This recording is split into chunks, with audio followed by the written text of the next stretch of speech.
केसिया केसिया झारते बेटी पूछले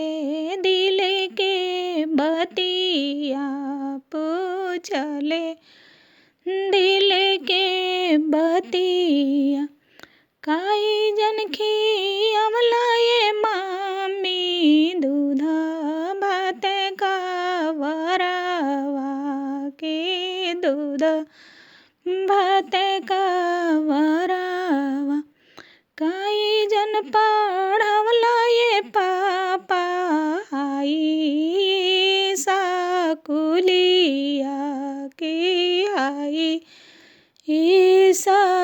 साकुलिया काई जन धारवलाए पापा सुंदर दुल्हा के हाथावा सुंदर दुल्हा के हाथावा बेटे जन खियवलिए बेटी दूध भात का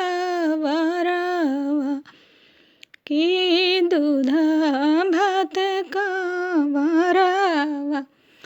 बेटे जन पढ़वलिए बेटी आई साकुलिया की आई साकुलिया बेटी जन धारवलिए बेटी सुंदर दुल्हा के हाथावा सुंदर दुल्हा के हाथावा पातर दुलार तीन बेटी जारे लांबी केसिया